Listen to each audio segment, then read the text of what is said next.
Olá a todos aqueles que têm acompanhado as nossas histórias aqui no nosso canal Educação Cristã Reformada. Não se esqueça de compartilhar também esse material com outras pessoas que você acredite que são interessadas nesse tipo de material. Lembrando que a nossa proposta é expor uma história, bíblica de maneira simples, com a linguagem mais simples, de maneira que pais, professores e até as próprias crianças, com certeza, podem se beneficiar. Meu nome é Elias Barbosa, sou trabalhador em Educação Reformada e trabalho para a Missão Auxiliar do Brasil em favor das igrejas reformadas do Brasil. Então vamos para mais uma história bíblica no Novo Testamento. Hoje nós vamos falar sobre a cura de um leproso. Jesus tem poder para salvar. Lucas 5, versículos 12 a 14, é o texto que nós fundamentamos a nossa história de hoje. Então, nós temos aprendido que Jesus ensinava como quem tem autoridade. O ensino dele era bem diferente do ensino dos fariseus e escribas, que eram os líderes religiosos daquela época.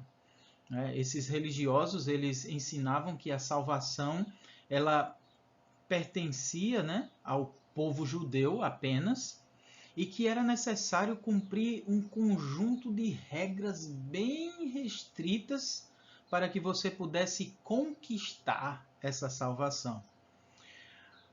O ensino de Jesus, ele também exigia mudança de vida, só que não para conquistar a salvação.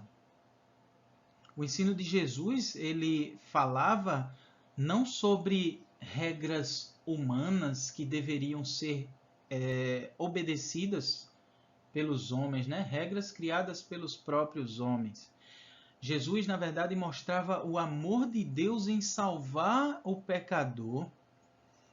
E ele mostrava que Deus amou o mundo de tal maneira que mandou o seu único filho para sofrer, para morrer, para salvar todo aquele que nele cresce. Assim eles teriam a vida eterna, conforme João capítulo 3, versículo 16. Então os ensinos do nosso Salvador, eles eram sempre seguidos também de sinais. Esses sinais, eles comprovavam que Jesus era o Filho de Deus. Nós temos repetido isso várias vezes, porque queremos deixar claro a natureza desses sinais, que eles deixavam bem claro que Jesus era o Filho de Deus, que foi enviado para a salvação não apenas do povo judeu, mas de todo aquele que se arrependesse e que confiasse que Jesus Cristo era o Filho de Deus.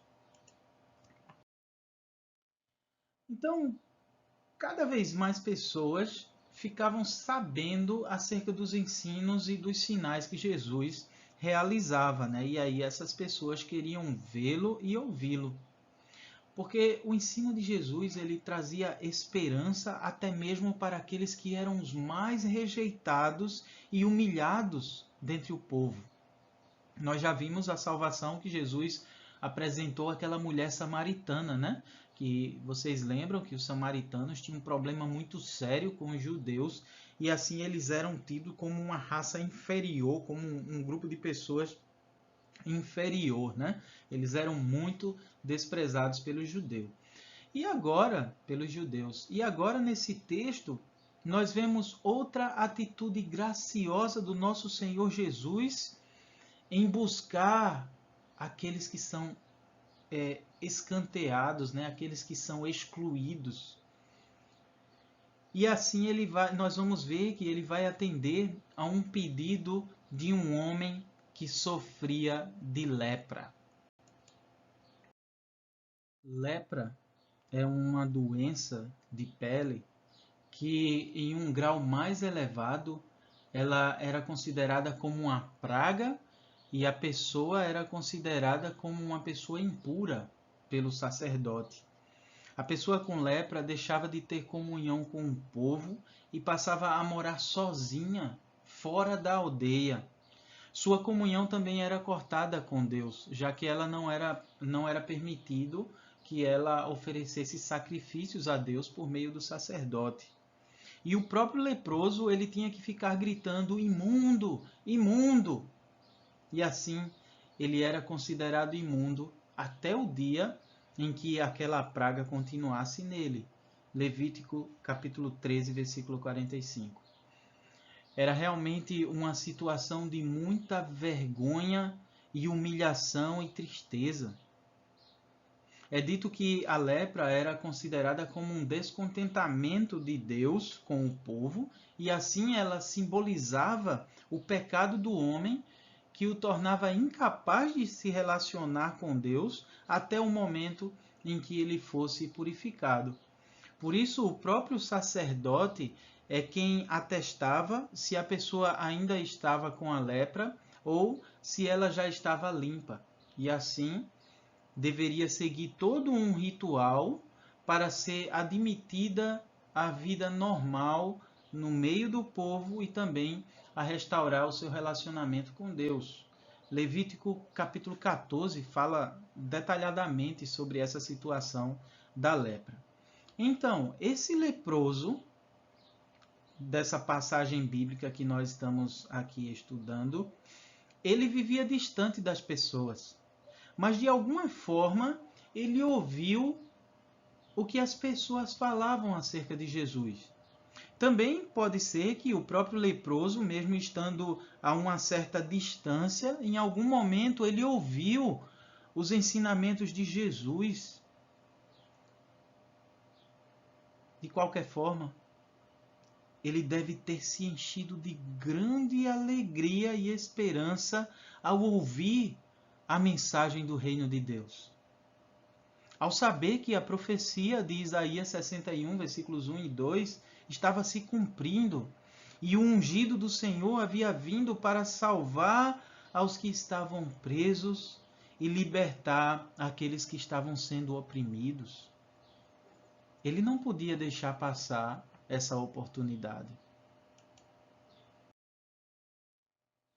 Então, em algum momento, vendo Jesus, esse leproso criou coragem e foi em direção a Jesus e se ajoelhou com o rosto em terra e suplicou, com base no seu conhecimento e na sua fé em Jesus, dizendo o seguinte: Senhor, se quiseres, podes purificar-me.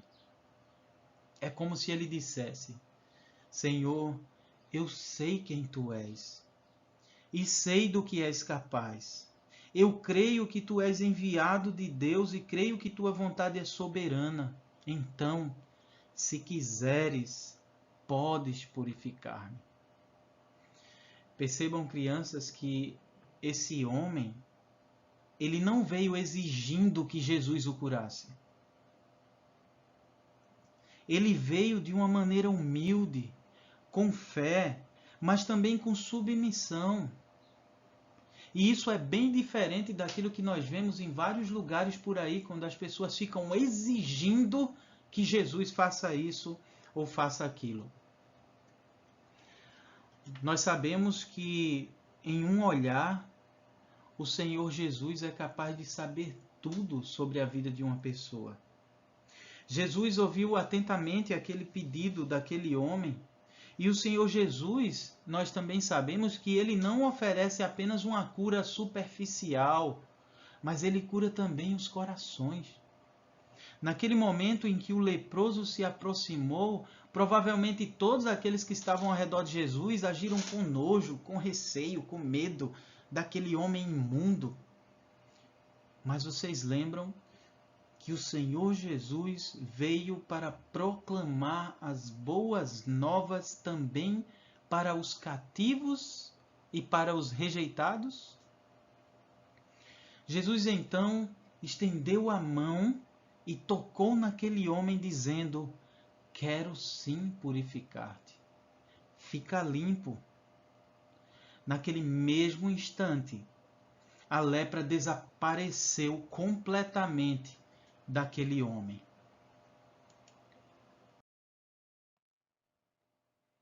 A lepra era uma doença contagiosa, mas Jesus mostrou que ele está acima de qualquer doença e de qualquer pecado. Ele se relaciona com as pessoas, mas ele não é contaminado pelo pecado das pessoas. Ele traz a essas pessoas a cura para os seus corações contaminados pelo pecado e afastados de Deus. Agora, o relacionamento daquele homem seria restaurado com a sociedade e também com Deus. Logo após a cura, Jesus ordenou ao homem que ele não dissesse a ninguém, mas que ele fosse se mostrar ao sacerdote e oferecesse o sacrifício que a lei determinava. Isso iria servir de testemunho para o povo e também para os sacerdotes.